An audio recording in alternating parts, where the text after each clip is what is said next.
je cacherai jamais ma fille. Je veux pas me faire le défenseur de toutes les familles comme la mienne qui vit au quotidien ses défis. Mais si moi, un danseur qui a un grand mime, on lui donne une voix, je vais m'en servir.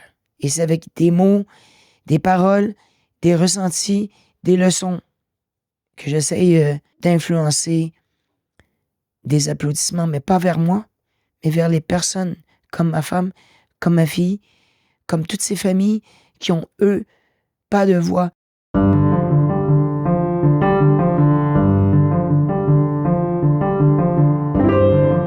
Bonjour, bienvenue dans Dialogue. Aujourd'hui, je reçois Jean-Marc Généreux. Vous le connaissez sans doute puisque c'est un des jurys de l'émission Danse avec les stars. Alors, vous êtes un peu surpris, j'imagine, parce que c'est pas du tout l'usage dans Dialogue que j'invite des stars de la télévision.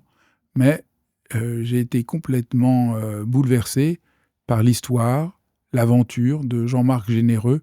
J'avais vraiment envie de la partager avec vous.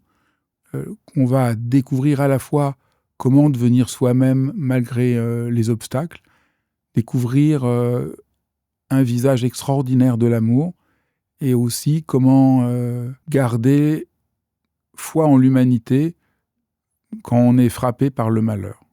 C'est sur Dialogue et vous allez voir, c'est passionnant. Je suis Fabrice Midal, philosophe, auteur de très nombreux livres, dont le tout dernier, La magie de l'ordinaire. C'est rencontrer dans l'ordinaire la magie. Voilà une bonne manière de rester heureux malgré les difficultés qu'on peut rencontrer. Bonjour Jean-Marc Généreux. Bonjour monsieur, parce que c'est rare que j'entre dans un endroit où le détenteur des clés est un philosophe. Et moi, à mon humble niveau, j'aide à faire bouger les corps et vous aidez à faire bouger les esprits. Donc, je trouve ça intéressant. Moi, ce qui m'a passionné dans votre livre et votre parcours, c'est l'exploration d'une question que tout le monde se pose, c'est comment on trouve sa voie. Et alors, parce que vous, c'est vraiment très très tôt que vous êtes entré dans la danse. Donc, pour vous présenter votre vie, c'est la danse. En plus, une danse tout à fait particulière. On appelle ça comment ? Nous, le nom qu'on devrait utiliser, c'est danse sportive, mais ça a été appelé ballroom dancing ou ça a été appelé ici danse de salon. Ce qui n'est pas très joli, danse de salon. Oh, je pense que c'est un peu une traduction paresseuse parce que on dit ballroom dancing et quand on parle des ballrooms, c'est souvent des endroits où il y a des grandes réunions et c'est des salles où on fait des grands bals. Et donc, ils ont dit, le salon de la danse, donc on va appeler ça la danse de salon. Donc, une traduction un peu boiteuse. Alors, qu'est-ce que c'est ? Qu'est-ce que c'est cette forme de danse? Ouais. C'est drôle parce qu'il faut reculer à un homme qui est un Français qui est allé en Angleterre, qui a fait le tour du monde pour aller chercher des danses particulières comme la rumba, la samba. Il allait au Brésil, il allait à Cuba, il est allé en Amérique chercher le cha-cha-cha. Et il a fait deux grandes catégories qui s'appellent les danses standards, valse, tango, foxtrot, quick-step, valse viennoise. Et de l'autre côté, cha-cha, rumba, samba, paso doble et jive. Donc, il était allé dans des pays chercher le rythme de ces danses et en a créé une forme qu'on le fait en couple. Bon, le paso doble vient un peu de la corrida, donc influencé par le flamenco, mais en couple. Et donc, tous les danses qui a pris les rythmes, il a pris, on va dire, l'ADN et en a fait des danses de couple. Alors, ce qui est intéressant dans votre histoire, c'est qu'on ne peut pas dire que vous avez décidé de devenir danseur. On pourrait penser, voilà, une vie entière consacrée à la danse. Vous avez eu enfant l'intuition qu'il fallait danser et ça ne s'est pas du tout fait comme ça. Moi, j'ai toujours dit que je suis beaucoup plus acteur que danseur. Et donc, à l'âge de 9 ans, mes yeux, vous parlez de ma jeunesse, mais à l'âge de 9 ans, mes yeux ont croisé les yeux de France Mousseau, qui est devenue ma petite amie, ma femme, la mère de mes enfants, ma partenaire éternelle, ma muse. Et à l'âge de 9 ans, j'ai connu l'amour. J'ai connu le coup de foudre, le truc qui fait vraiment mal. C'est rare à 9 ans. Enfin, vous me direz, moi aussi, je suis tombé amoureux. Mais moi, je ne suis pas resté avec la... Donc, à 9 ans, c'est le coup de foudre. Oui. Et il se trouve que cette jeune fille dansait. Et c'est comme ça que vous êtes intéressé à la danse. C'est quand même... Je trouve que c'est très intéressant parce que on a vraiment cette illusion de croire que c'est en regardant soi-même qu'on va trouver sa vocation. On ne peut pas du tout trouver mais c'est par amour. Oui, vous avez raison d'aller dans cette direction parce que c'était vraiment pour lui plaire. Et après, ça a été mon deuxième coup de foudre. La danse, j'ai découvert un monde. Tout de suite? Tout de suite. Après, le premier cours, c'était un petit peu bizarre de me retrouver dans une ligne avec que des garçons et en face de moi, que des filles. Et que mon père ne validait pas du tout ce choix. Après, il faut comprendre que ma mère était une femme au foyer qui prenait soin de 6 enfants. Et donc, si je payais mes cours de danse, parce que l'argent venait du travail de mon père, donc non, il validait pas, mais il m'empêchait pas.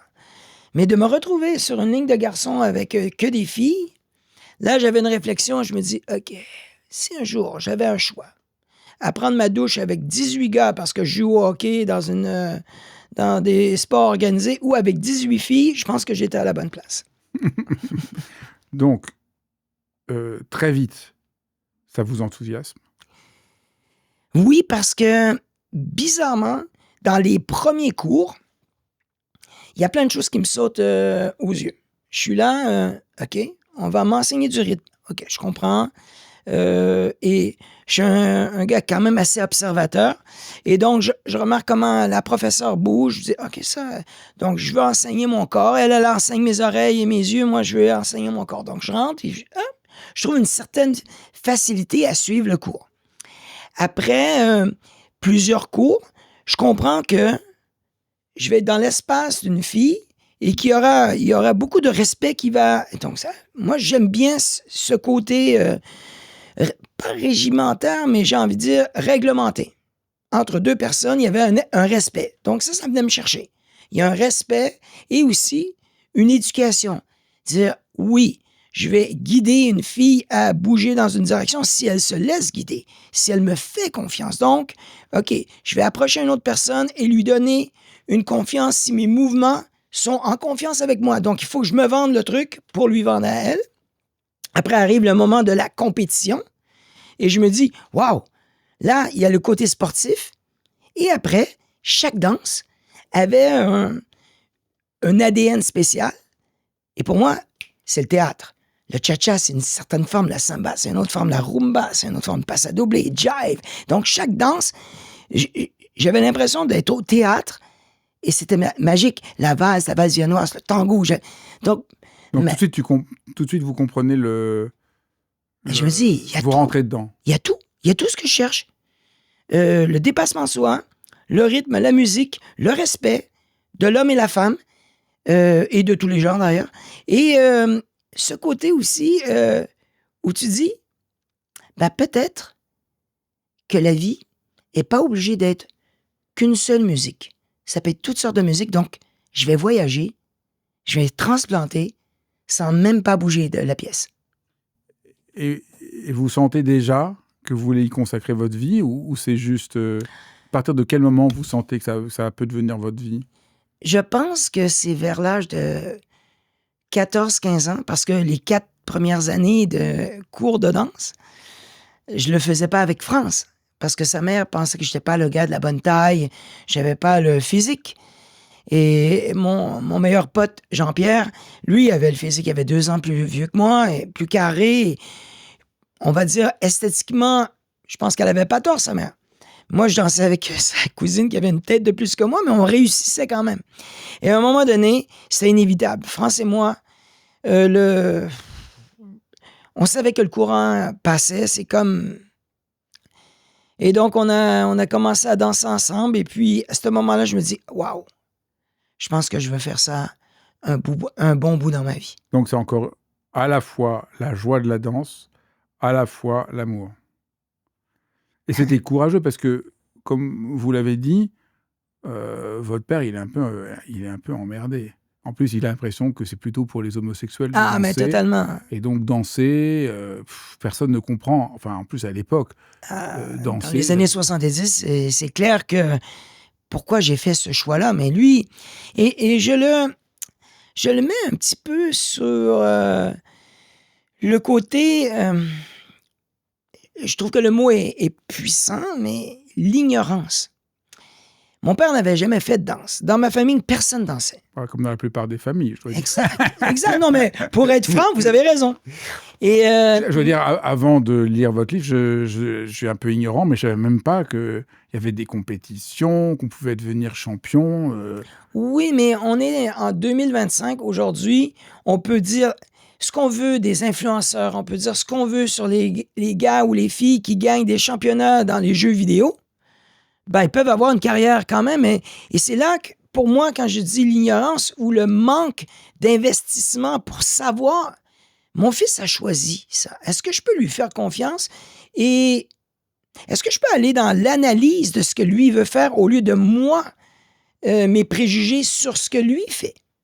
Et donc, je me suis retrouvé dans une drôle de situation que mon père ne validait pas, mais moi, je traçais. Je vais à fond. Et comment vous avez fait pour pas vous décourager, pour maintenir le cap? Parce que c'est quand même... Il y a des moments quand même... Vous avez dû avoir quand même des doutes. C'est quand même jamais agréable de sentir à 10 ans que son père, faut vraiment... Je sais pas si quand on tombe amoureux à 9 ans et qu'à 10 ans, on donne son premier bisou à cette fille que tu sais que c'est avec elle que tu veux passer le restant de ta vie, je pense que le restant, c'est du white noise. C'est du bruit qui parasite ma vie. Moi, je faisais quelque chose, honnêtement, noble pour moi. Je voulais conquérir le cœur de cette femme. Bon, cette fille, à cet âge-là. Et du coup, si lui, il comprenait pas, ben, c'était pas de ma faute. Honnêtement, avec toute l'honnêteté du monde, ça m'a pas... Gêné. Non, et ça m'a pas mis des barrières. S'il en mettait, j'allais plus haut. S'il en mettait d'autres, j'en mettais plus haut. Je vais me rendre. Après, le monde de la danse sportive aurait pu tout simplement me dire, t'es pas assez bon, dégage. Après, il y a eu un autre problème. L'autre problème que vous avez rencontré, c'est la taille. Ouais, ça, c'est un autre truc. Oui. Moi, à l'âge de 8 ans, on m'a diagnostiqué avec une mononucléose, la maladie du baiser. Bon, bref. Et là, on m'avait dit, tu vas avoir un retard de croissance de 2 ans. Je sais pas trop, mais à l'âge de 18 ans, j'ai réalisé que ça va être ça. J'avais de l'espoir. Je voyais mes potes, mais... Et donc, n'étant pas le plus grand, et sur le parquet de danse, j'ai jamais été le plus grand. J'étais le plus grand, je pense, à la maternelle, mais c'est tout. Et quand je me suis dit, OK, je peux pas gagner comme ça, mais je peux peut-être gagner comme ça. Donc, je me suis mis à bouger avec vitesse et être plus latéral que d'être plus longiligne. Et j'en ai même fait une forme de technique que j'enseigne aujourd'hui à plein de gens. Mais... c'est marrant parce que j'avais reçu, il y a quelque temps, sur cette chaîne Aurélie Dupont, qui a eu un accident et qui racontait comment elle a pris appui sur l'accident pour inventer une autre manière de danser. Et c'est un peu ce que vous racontez, c'est que vous avez pris, au lieu d'être bloqué par le fait que vous étiez plus petit que la moyenne des autres danseurs et que ça pourrait être un handicap, essayer de trouver par où ça pourrait devenir un atout. Oui. En dansant autrement. Oui, et surtout, je savais que l'avantage que j'avais potentiellement un cœur surdimensionné dans un corps qui était limité. Donc, honnêtement, l'énergie, la vitesse, la projection, je savais faire. Ou en tout cas, j'ai appris que j'avais ces forces-là qu'il fallait que j'utilise. Parce que... Et donc, même que... à un moment donné, on m'a pénalisé dans une compétition de danse parce que je faisais trop de bruit avec ma bouche. J'étais là, yeah, boum, ba, la, la, ba. Et là, je dérangeais les autres. Mais je vivais la musique et pour moi, il y avait tout le temps la section sport. Et quand on regarde au tennis, quand ils dégagent l'énergie, quand ils font un brosset, un coup droit ou un revers, c'est pas rare que le tennisman ou le tennis girl, il va évacuer un son au moment de l'énergie. Mais moi, j'étais comme ça. Et on m'a remis à l'ordre. Donc, vous avez vraiment pris appui sur ces points faibles pour en faire une force et pas, disons, se bloquer là. Exact. Et je le souhaite à tout le monde de trouver, et c'est ce que je fais dans le livre, je partage des leçons. Je mets en lumière le défi à travers le récit qui est une vie qui est facile à écrire, parce que il me reste encore un peu de mémoire, donc c'est facile à écrire, le récit.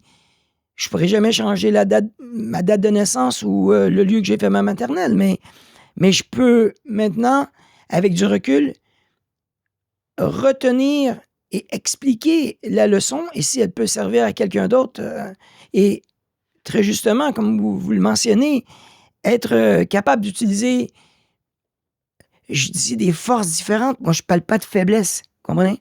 Et donc, j'essaye le plus possible d'utiliser ce qu'on m'a donné. L'autre manière de travailler, donc il y a plusieurs, disons, moments de travail.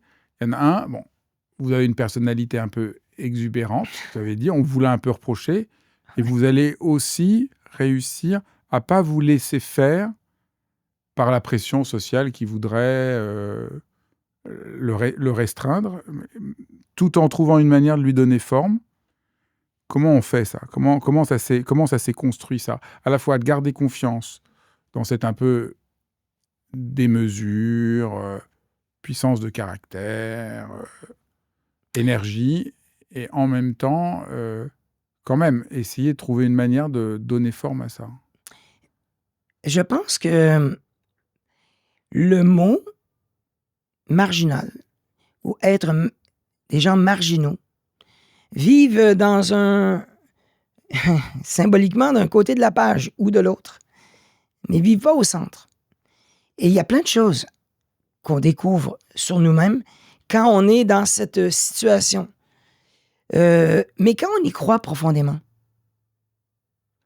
on se sent pas en guerre contre les gens ou le monde ou la société. Moi, j'étais dans cette marge et j'ai trouvé ma place. C'est intéressant parce que c'est vraiment une marge au carré. Ah oui. De faire de la danse de salon, c'est déjà un peu étrange. Oui. Après, avoir la personnalité que vous aviez, c'était un peu étrange. Vous avez aussi une sorte de déficit d'attention. Oui. Une dyslexie. Voilà, une dyslexie. Vous aviez votre taille. Donc, vous aviez plein de choses qui faisaient marginal. Mais c'est pas une raison pour baisser les bras. Non, puis ça arrive à une conclusion que tout le monde devrait avoir. On est tous uniques. Donc, c'est drôle parce que je peux prendre l'exemple des flocons de neige où nous, au Québec, on en a quand même quelques-uns. T'en trouveras jamais deux pareils. Donc, moi, je vais mettre mon empreinte sur votre mobilier. Ben, vous pouvez passer le petit truc avec la poudre, ben, il va être différent du vôtre. Donc, pourquoi moi, mes forces et mes faiblesses devraient m'empêcher de rêver? Je pense qu'au plus profond, c'est... je pense qu'il y a un philosophe qui a écrit un livre qui disait « Enlève-toi de ton propre chemin », un truc comme ça.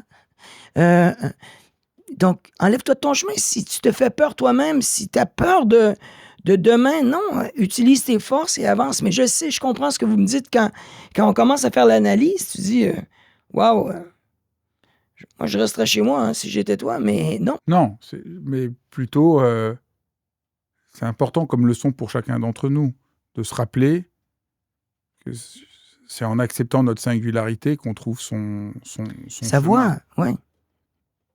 Mais alors, ce que je trouve important pour contrebalancer, c'est qu'on voit, vous avez clairement un don, vous trouvez votre place, ça marche bien, mais ça n'empêche pas l'intensité du travail. Alors, ça, la rigueur, je pense que rêver reste hypothétique, mais rêver et réveiller fait toute la différence. L'acharnement au travail devient hyper important parce que, encore une fois, je pense que j'étais et j'ai toujours été et probablement je serai toute ma vie un meilleur acteur que danseur, un meilleur acteur que dessinateur, un meilleur acteur. Donc, j'entre dans un personnage et j'essaye le plus possible de devenir cette personne et j'essayais de matérialiser la musique. Mais ça, si techniquement t'es pas bon, si tu passes pas des heures à bien construire ton corps aux réactions, pour moi... Parce que quand vous dites que vous êtes un très bon acteur, mais il y a aussi tout un travail extrêmement précis d'architecture corporelle et des danses, et ça va vous passionner d'apprendre vraiment en détail l'architecture. Je crois que c'est très, très important aussi de souligner ça. Parce que ce n'est pas un travail abstrait. Non. C'est un travail. C'est important de comprendre ce que c'est le travail. Parce que je trouve qu'aussi, dans notre monde, on a vraiment du mal à comprendre le travail. Ce n'est pas juste souffrir, insister. Là, on voit, il y a une sorte d'intelligence que vous avez, de passion, de comprendre. Mais c'est quoi la clé? Quand même une des clés. Il y a ce que vous dites, être acteur pour rentrer dans la danse. Et puis, il y a quand même, vous comprenez qu'il faut maîtriser l'architecture corporelle de chaque danse et que c'est par là que vous serez libre. Il y a une construction, bloc par bloc, du corps et une reprogrammation des réflexes. On arrive tous avec des réflexes. Je lance une balle à quelqu'un, il va soit l'éviter ou soit essayer de l'attraper. Il va être trop vite, trop lent. Mais si je lui dis, je vais toujours lancer la balle à la même place, construis ton réflexe, construis ton réflexe, construis ton réflexe. Après, je vais le déporter parce que tu sais jamais sur quelle musique tu vas danser. En compétition de danse, il y a ce phénomène-là. C'est qu'on danse en compétition, on ne sait pas la musique qu'ils vont balancer. On sait le rythme, il va rester entre des beats and bars, qu'on dit, entre certaines notes musicales et une vitesse. On sait que ça va être ça, mais on ne connaît pas les accents. Donc, il faut être capable de réagir. Il faut programmer son corps à faire les gestes qu'on désire, parce qu'il y a combien de gens qui ont peur d'aller sur un parquet de danse parce que ils s'auto-évaluent, ils disent « moi, je suis pas bon, qu'est-ce que je fais ici, j'ai l'air d'un con ». Ben, si tu penses que tu as l'air d'un con, moi, je peux t'aider. Mais je t'aiderai pas probablement avec tes pieds. Parce que quand on bouge dans l'espace, de base, c'est la tête et les épaules qui nous guident, qui guident nos pieds. Donc moi, j'aime bien mes employés, mais ça reste mes employés. Je veux pas qu'ils me guident. C'est moi le patron.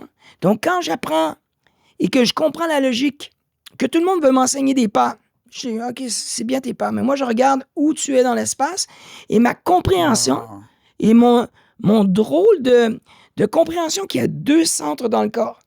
Le centre de gravité et un centre de lévité, qui, lui, si je l'actionne et mes pieds suivent. Donc, j'ai pas besoin d'apprendre tous les pas. J'ai besoin de guider l'élan du corps. Donc, je deviens plus un marin qui travaille avec le vent sur un voilier que le gars qui essaye de faire des trous dans le sol avec ses talons et ses plantes. C'est passionnant. Et donc, j'ai une compréhension. Après, je dis souvent, puis j'ai aucune réponse sur ce que je vais vous dire, mais moi, le plus lointain que je me souvienne, je vois les choses en 3 dimensions. Donc, quand je regarde un truc, je vois hauteur, largeur et profondeur. Mais ça, tout le monde me dit, Jean-Marc, on voit tous en 3 dimensions. Non, moi pas. Mais, bref. Les gens ne savent pas, mais moi pas. Bien sûr, je vois un peu en 3 dimensions, mais c'est pas du tout central. Non. Moi, je ne serais pas du tout dansé parce que je ne vois pas du tout en 3 dimensions. Il y a un point de fuite. On marche dans un corridor. Quand on est au début du corridor, on regarde de chaque côté, mais au bout, c'est plus étroit. Donc, quand moi, je dessinais toujours. Le plus lointain que je me souvienne, j'ai dessiné des maisons, c'était un cube. Je voyais de l'espace. Wow. Et donc, ça m'a cette vision, et je pense, sans savoir, là, je parle, je suis pas scientifique, mais le fait que j'étais dyslexique, j'ai compris 2 choses. C'est que, pour moi, c'est plus facile écrire que lire. Parce que je guide comprends. Je guide ma pensée et je la dirige vers ma main, comme je dirige mes pas. Et donc, ma compréhension de la musique n'est pas comme celui qui va être binaire. Tac, tac, tac, tac, tac, tac. Moi, je vois entre les... Donc, je comprends que sur une note de musique, tu peux être légèrement avant, tu peux être dessus ou légèrement après. Donc, ce qui me fait que, en développant des réflexes, en bougeant dans l'espace avec la bonne partie du corps, je réalise que ma tête va être en avance de la musique pour que mon pied soit exactement au moment où la note va arriver. Et là, je peux l'interpréter un peu avant, dessus ou un peu après. Et la hanche doit être après. Donc, excusez-moi, je bouge. Donc, je construis le corps avec 4 blocs. La tête, les épaules et les bras, le tronc et les hanches, et 2 jambes. Et donc, moi, on m'enseigne, ils me parlent, ils me disent des mots, puis moi, je dis, bouge, s'il te plaît, parce que je vais comprendre. Donc, en fait, pour réussir à avoir la carrière que vous allez avoir, vous n'écoutez pas complètement l'enseignement, vous cherchez autre chose, et tout de suite, c'est comme ça, où vous avez mis un peu de temps à comprendre qu'il fallait passer... Ça a pris un petit peu de temps, mais après, je réalisais pas. Et après, bon, j'en ai vu des vidéos de moi et je comprends que j'ai pas l'air des autres. Je comprends. Mais quand tu danses, au début, tu danses, quoi. Tu fais les trucs qu'on te demande de faire. Et bon, après, c'est pas moi, hein, c'est les résultats, ils sont là. Et on gagnait des compétitions, mais je sais pas pourquoi vous me choisissez moi. Quand on a gagné le championnat à Blackpool, c'est en 250 et 300 couples. Pourquoi nous? Ben, il faut que je devienne... je réalise à une évidence que peut-être que je bougeais pas comme les autres. Et donc, on a dit que c'était par amour pour France, et puis à un moment, vous avez fini par danser ensemble. Et est-ce que tout de suite, comment ça s'est fait? Parce que c'est un autre défi de se synchroniser et de ce rapport tout à fait singulier à la danse avec quelqu'un d'autre. J'ai eu peur. La première fois que j'ai touché la main... Ah, quand même. Parce que depuis le début, je me disais, waouh, tout a l'air facile pour vous. Je me disais, waouh, donc là, il y a quand même un moment où vous avez eu peur. Oui, j'ai eu un doute qui est divisé en deux. Un doute pour moi et un doute pour elle. Parce que, vous savez, c'est un peu comme tu construis une équipe de foot. Tu dis, hey, ce gars-là va jouer avec ce gars-là. Et hypothétiquement, ça va être génial. Tu les mets sur le terrain, ils se voient pas, ils se font pas les passes, ça marche pas. Donc, moi, je prends la main de France et tout le monde dit, hey, vous allez cartonner, ça va être incroyable. Vous deux, c'est écrit dans le ciel. Et là, je me souviens, la première répète que je fais avec elle, on est tout seul dans le studio. Je prends sa main et je suis là. Oh, c'est pas comme... On dansait toujours ensemble. Mais c'était pour le fun. Là, c'était pour de vrai. C'est comme si j'avais tout aligné et dit, OK, on va construire notre carrière. Je suis là. Ouh, c'est comme si j'essayais de vendre un gâteau et là, j'y goûte. Je dis, ah, non, c'est pas ce que je pensais que c'était pour goûter, là. Honnêtement, dans le premier 30 minutes, waouh, je me dis, hey, je rends pas service, là. Ah, elle peut danser avec quelqu'un de bien meilleur que moi. Je la comprends pas, elle me comprend pas, je sais pas. On s'est cherché. Et après, je ne sais pas où était arrivé le moment, mais il y a eu un déclic. Et là, c'est un peu comme chercher une prise dans le mur, mais dans le noir. Et quand ça est rentré, choc électrique. Et là, je me suis dit, on est bien. Et là, je savais que j'avais trouvé... Je le dis avec un peu de désinvolture, mais c'est comme le lion qui trouve sa lionne pour parer toutes ses carences. J'avais trouvé ma France. Et après, tout le chemin, pendant toutes les années, vous avez fait toutes les compétitions. Donc, Oui. Donc, il y a une première partie, c'est l'apprentissage. Puis après, il y a les concours. Oui. Donc, là, vous gagnez des compétitions dans le monde entier. Et là, ça a toujours été facile? Ben, on dirait que pour les juges, c'était facile. Pas pour nous, hein. On avait c'est pas une doctrine, mais c'était une façon de penser qui était hyper simple. On est champion d'un soir. Si on est champion. Donc, on célèbre, on fête. Le lendemain, on se remet au boulot. Parce que plus qu'hier, moins que demain. C'est quand même dingue d'être amoureux de quelqu'un avec lequel on peut partager ce même destin Oui, et ce même destin, ce même amour de la danse et aussi ce même rapport au travail. oui. Ben, honnêtement, je fais pas rêver mieux. Après, j'ai envie de dire que j'ai j'ai un peu scénarisé, écrit ma vie avec elle. Bon, après, elle m'a suivi, hein. Elle aurait pu tourner à gauche ou à droite et me dire, écoute-moi, toi, t'es barjot. Parce que j'avais des rêves surdimensionnés. Je, je voulais qu'on soit les meilleurs au monde. Et Et donc, vous ça avez, commence tôt le matin, ça. et vous l'avez été. Je- Alors, il y a un autre élément central. Donc là, il y a la rencontre, il y a le travail, cette manière très singulière de faire confiance, qui a une manière de travailler qui est propre à vous et qui ne ressemble pas à ce qu'on vous dit, et de faire confiance que vous avez votre manière à vous de travailler. Mais il y a aussi que ça ne suffit pas, qu'il faut atteindre le waouh. Il faut atteindre ce petit moment de magie qui change tout. Ouais. La perfection, y être, c'est bien, mais comment on fait pour qu'il y ait ce waouh? Et alors là, on peut parler de la troisième partie de votre carrière qui est voilà, d'être juge et d'aider les autres. Et ça, on voit que c'est ça qui vous fascine, qui vous intéresse le plus. Vous regardez bien sûr le savoir, la technique, la maîtrise, tout ça. Mais c'est quoi ce waouh? Je vais revenir un peu en arrière. Le plus lointain, je me souviens, je pense que c'est 5 ou 6 ans où j'étais entre les deux âges. Ma mère m'avait inscrit dans un concours oratoire. Et je me souviens pas des mots que je dis, mais je me souviens de comment je m'étais senti. Je parlais, je récitais mon texte, et j'avais l'impression de sortir à l'extérieur et de voir les gens qui me regardaient. Je me regardais parler et je regardais les autres.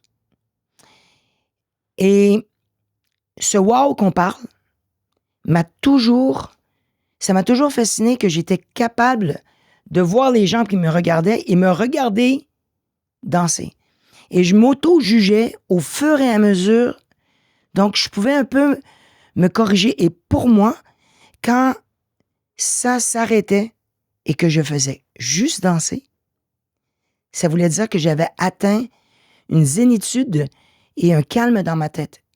Et ça arrivait parce que pour comprendre les danses de sportives que je vous explique, ça va souvent le 8e de finale, quart de finale, demi-finale, finale. Donc, tu fais plusieurs passages. Et vers la demi-finale et la finale, j'avais comme un peu analysé, créé, et là, je faisais que danser. C'est un peu comme un pilote de Formule 1, t'es rendu au 70e tour. Si tu connais pas la courbe, là, ben, sors. Hein.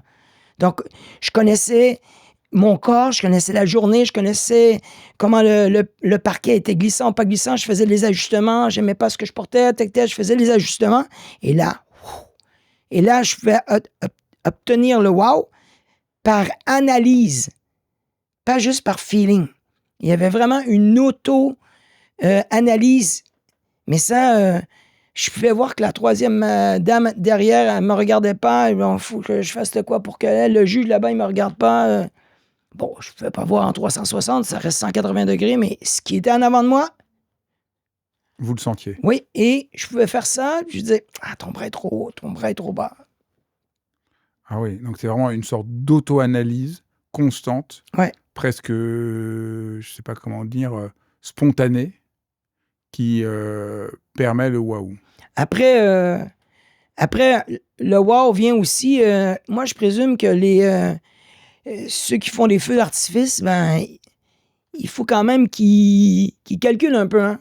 Donc moi, le calcul vient dans le travail.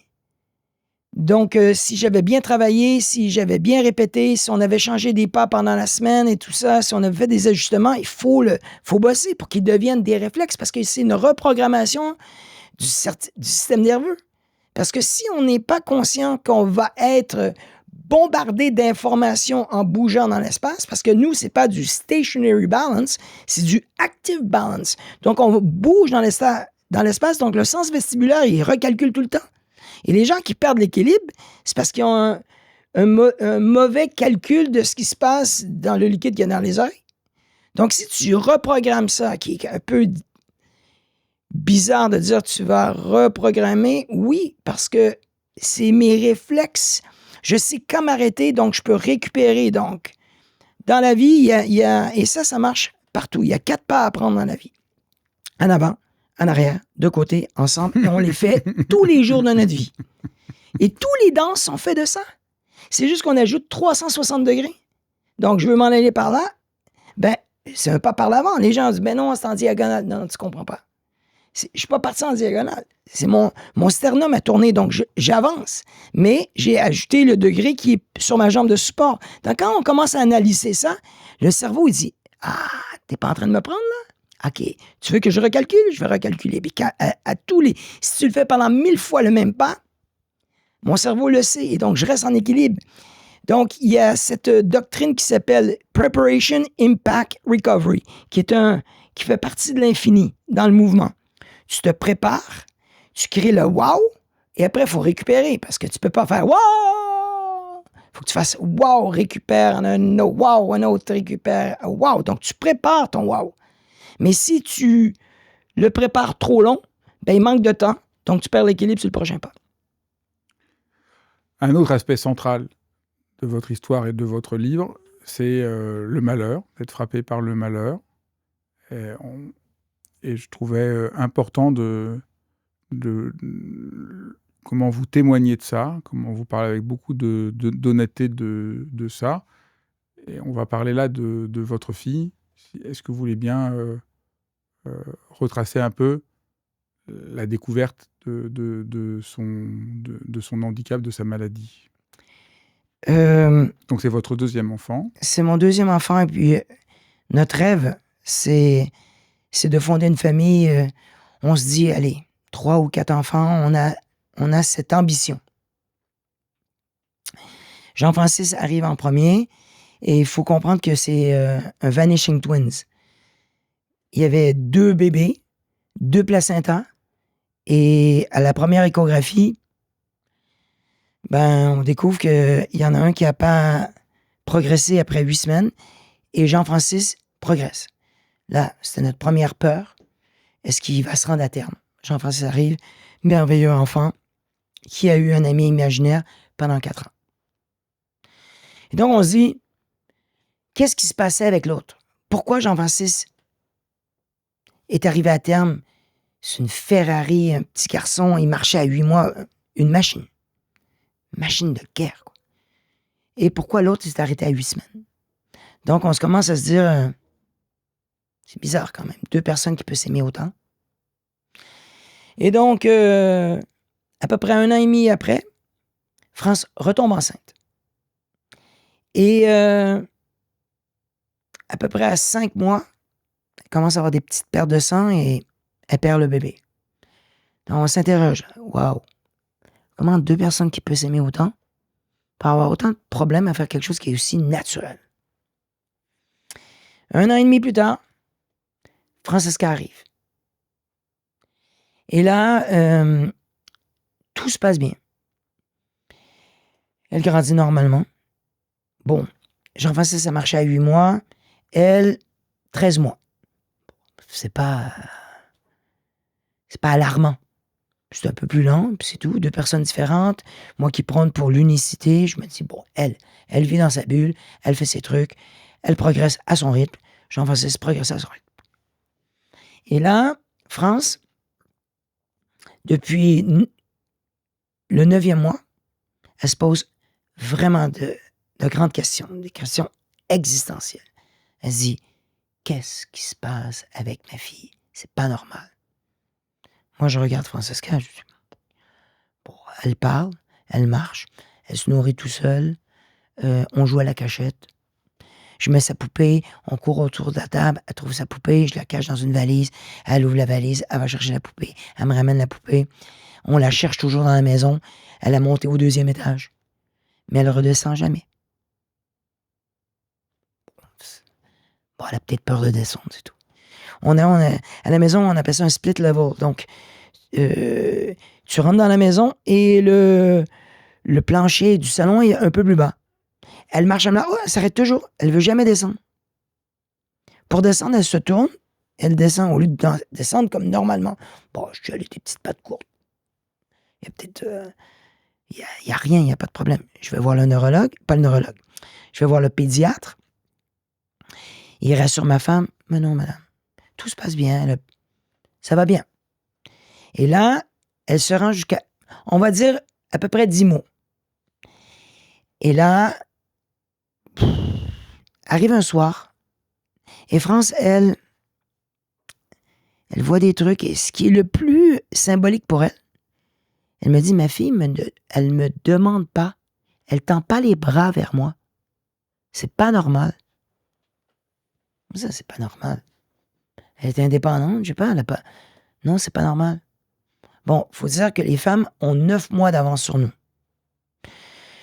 Mais là, je sais pas si je voulais me bercer d'illusions, si j'avais mes lunettes roses et que je voulais pas voir la réalité, mais je voyais pas les mêmes choses qu'elle. Et un soir, c'était à mon tour de me lever parce que, bon, Francesca, elle pleure, donc je me lève et je m'en vais. Il y avait une petite veilleuse, donc je voyais ma petite fille dans son lit.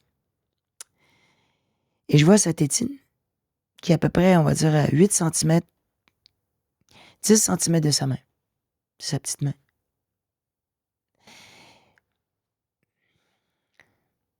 Et elle y arrive pas. Et je vois qu'elle est réveillée. Mais là, je prends la tétine, je la mets dans sa main, et elle se met dans sa bouche. Et là, je commence à me poser des questions, ça me fait un petit peu peur, là. Elle avait les yeux ouverts, était réveillée, pas capable de prendre ça. Et quand je lui donne, elle la met dans sa bouche, elle s'endort. Et c'est là que je commence à réaliser, je commence à refaire le chemin à l'envers et je me dis, à la première naissance, est-ce que la petite fille ou le petit garçon avait une malformation? Est-ce que la deuxième grossesse, c'est une malformation? Est-ce que Francesca, parce qu'au moment où France a perdu du sang, elle a arrêté toute activité, ce qu'elle n'avait pas fait avant. Est-ce qu'on a forcé le destin? Ou c'était notre destinée? Et là, arrive la régression. Et on comprend, aujourd'hui, on le comprend mieux que c'est le syndrome de Rett était installé dans son petit corps. Ce syndrome était là à la naissance. Elle a eu une belle courbe de progression qui veut rien dire parce elle a eu la régression, donc elle a perdu tous les mots. Et le dernier mot qu'elle a évoqué, c'est papa. Elle a arrêté de marcher. Elle s'est mise à faire des mouvements stéréotypés. Donc, elle perdait l'équilibre. Donc, on travaillait le sens vestibulaire, moi, ce que j'ai réussi à reprogrammer dans tous les autres corps qui venaient à moi. Et là, j'avais aucun outil pour ma fille. Et professeur Bird, qui était à Vancouver, faisait une étude. Parce que les neurologues sont arrivés à une conclusion, ils ont pensé à de l'autisme profond. Après, ils ont pensé à plein de choses. C'était rendu avec 2 syndromes qui est de Angelman ou syndrome de Rett. Ils ont envoyé de l'ADN à ce docteur qui faisait des recherches et c'est arrivé positif. Donc, Francesca est atteinte du syndrome de Rett et c'était de naissance. Et donc, elle a vécu sa régression et là, depuis on va dire 4 ans, 4 ans et demi, elle est sur le même plateau. Il n'y a pas de haut, il n'y a pas de bas. Mais tous les symptômes se sont installés. L'hyperventilation, l'apnée et le plus gros fléau de notre vie, c'est l'épilepsie. Et on est là. Comment on vit avec ça? Comment vous avez fait?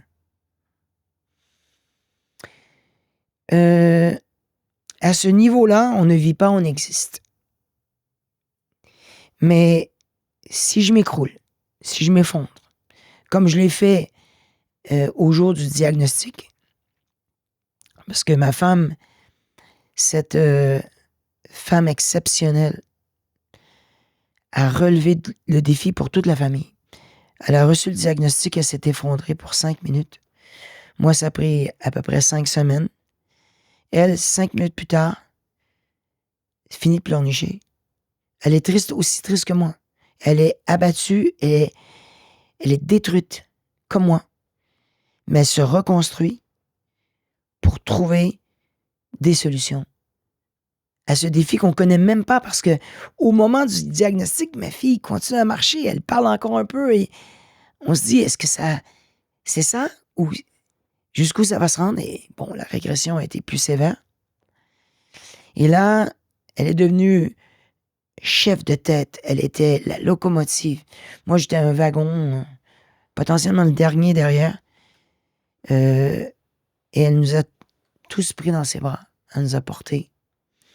Et à un moment donné, je me suis retrouvé devant la glace. Et je ne sais pas si c'était la voix de mon père, la vision de mon père. Je ne sais pas, je peux pas. Mais ce que je retiens de ce moment, qui a été un moment charnière, c'est je me suis rappelé ou j'ai réentendu la voix de mon père me dire, t'as choisi la danse? Comment tu vas faire pour subvenir aux besoins de ta famille? Et le mot besoin a pris l'expansion inattendue. C'est pas de l'argent qu'il voulait juste dire. C'est tous les problèmes qui peuvent arriver. Toi, le saltimbanque, tu vas faire ci. C'est un tcha-tcha qui va aider ta fille ou ton fils à faire ses devoirs, ses leçons, ou cette leçon-là. Et là, j'ai réalisé que, OK, c'est ce qu'il voulait dire. C'est pas que je l'avais occulté. J'avais continué mon chemin. Et là, il fallait que je prenne conscience de ce qu'il voulait dire. Et quand j'ai descendu, j'étais au 2e étage, je descends, ma femme, elle m'a croisé les yeux, elle savait que j'avais tourné le coin et que cette direction-là était terminée et que j'embarquais avec elle. Mais que j'étais loin de rêver un jour que j'étais pour être sur ce podcast, parce que il y a plusieurs choix qui se sont présentés et que j'ai pris grâce à France. Ben aujourd'hui, on se parle. Un des choix, c'est de décider d'en parler. Grave, ça c'est sûr. Décider, c'est un vrai choix, de décider d'en parler, de prendre appui sur votre notoriété pour faire connaître et même pour essayer d'aider la situation. J'ai 2 idoles, bon, j'en ai plusieurs autres, mais j'en ai 2 en particulier, Christopher Reeves et Michael J. Fox. Qui, eux, un s'est battu toute sa vie pour les cellules souches jusqu'à temps qu'ils partent. Superman, qui était quadraplégique, c'est quand même un peu bizarre. Et pour moi, tout ce qu'il a fait pour faire avancer la science, ça, c'est sans costume. Et ça, c'est un vrai Superman. Et t'as Michael J. Fox qui se bat encore avec le Parkinson, qui est une maladie neurologique, et qui, lui, a prôné que d'embarquer dans une DeLorean, tu pourrais revenir dans le passé ou te projeter dans le futur. Et qui se bat comme ça.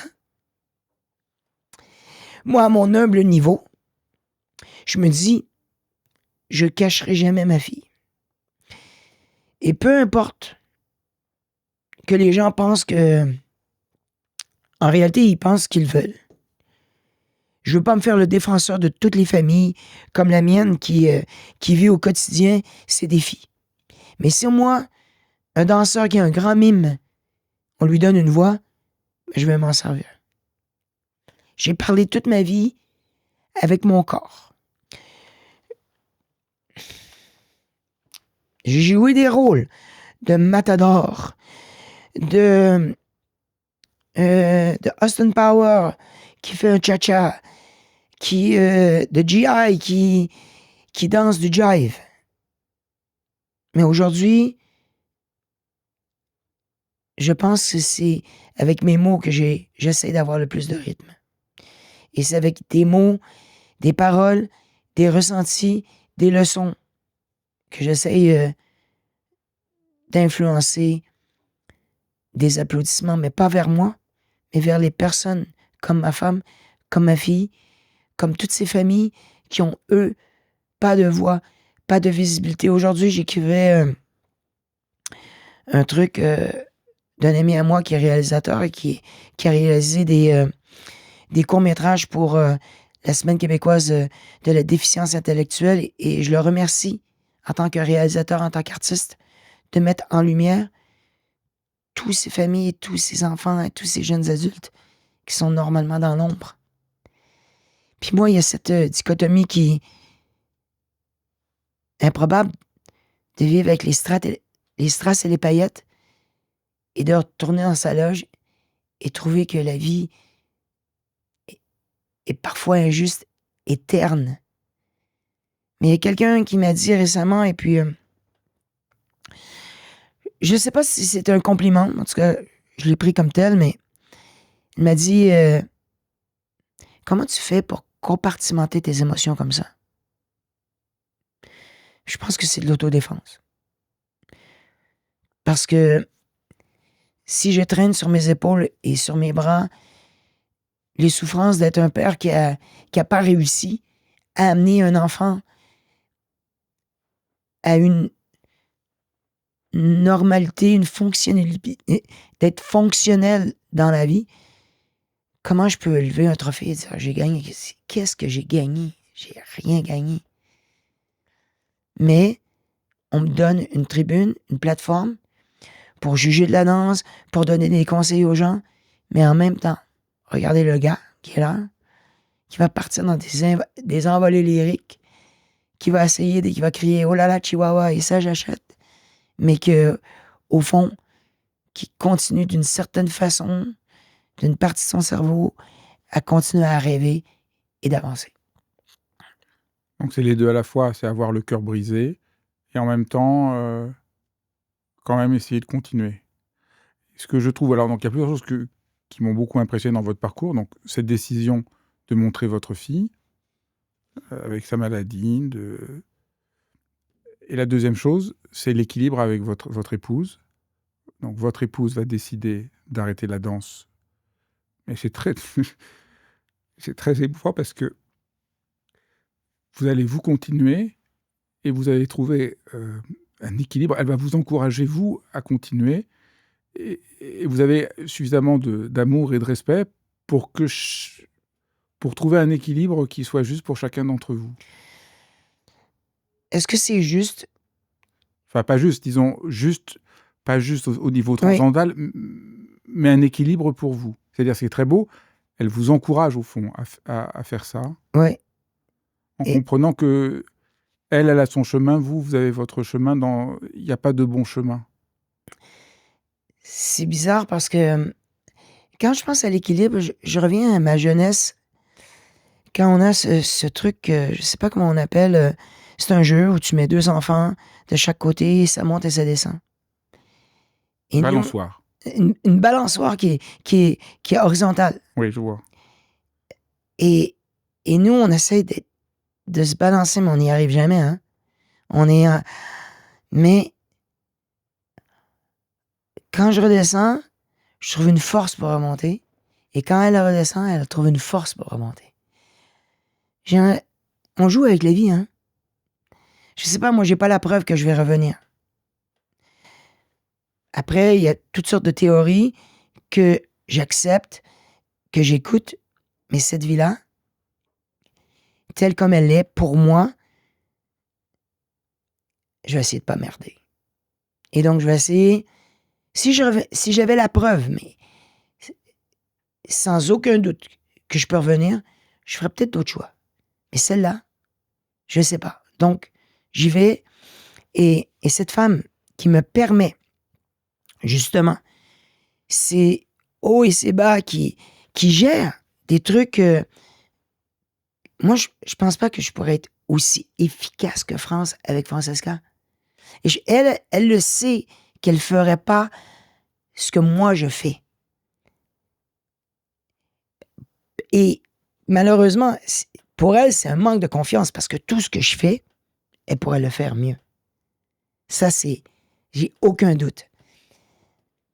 Mais j'ai cette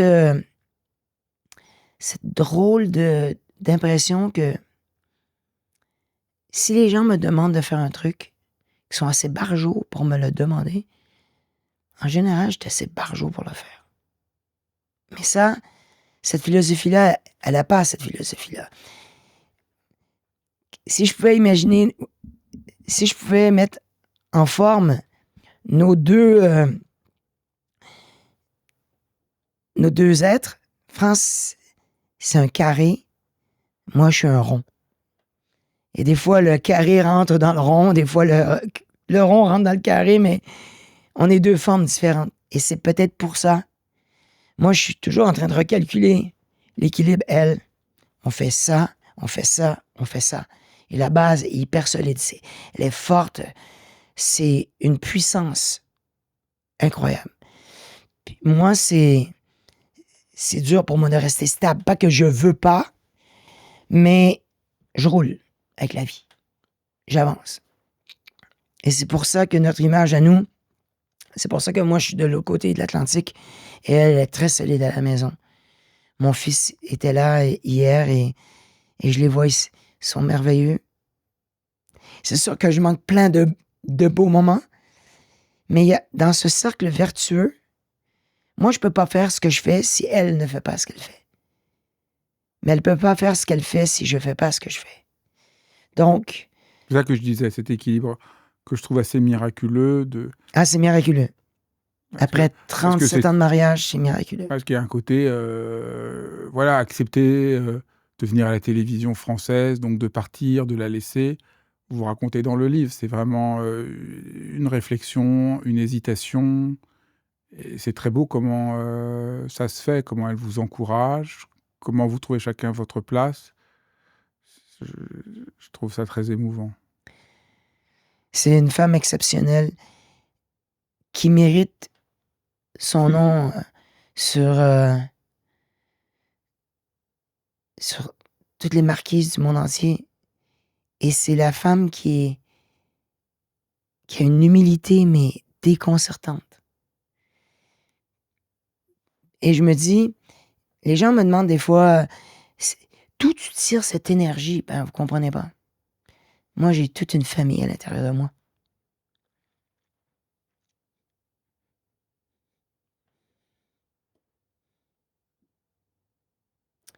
Et je les représente.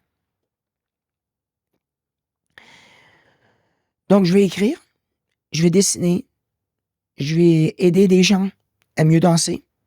J'espère que mes commentaires vont les aider à progresser. J'espère que ça pourrait attirer un sourire ou deux pour les gens qui regardent à la télé. À mon humble niveau, sans prétention, je veux contribuer à une équipe qui s'appelle la Dals Family. Si je suis à Révolution au Canada, j'essaie d'être le meilleur élément qu'on me demande de faire. Le spectacle que je vais faire à Montréal à partir du mois d'août, qui va s'appeler Ma Dance Story, je vais essayer d'avoir les 8 danseurs avec moi et les tirer vers le haut parce que les gens vont venir me voir, mais je veux qu'ils les découvrent parce que je travaille en équipe, j'ai jamais dansé seul, j'ai toujours dansé au minimum en binôme. Et ça, cette motivation-là, cette énergie-là, vient du respect que je porte à cette femme, à cette famille, qui est de l'autre côté de l'Atlantique et qui, tous les jours, fait face à des vrais combats. Pas, est-ce que je vais porter du rouge ou du vert pour faire ce spectacle? C'est, est-ce que Francesca va se réveiller de cette crise d'épilepsie? Est-ce que j'ai donné les bons médocs? Pourquoi elle s'est réveillée 3 fois cette nuit? On gère des problèmes différents, je pense. Mais je les gère avec la même puissance. Et j'espère que ceux qui me jugent voient quelque chose de noble. Je l'espère. En toute humilité encore. Merci beaucoup. Merci beaucoup. Merci. Merci d'avoir suivi cet épisode de Dialogue. Si vous voulez être au courant de toutes mes activités et de tous les dialogues que je fais, surtout, abonnez-vous à ma newsletter. C'est là où je vous fais part en avant-première des gens que j'invite et que je vais inviter. Et n'hésitez pas à vous abonner, à partager, à faire connaître cette chaîne, à me faire part de vos commentaires. Merci infiniment. C'est un plaisir de partager avec vous ce souci de la dignité des êtres humains.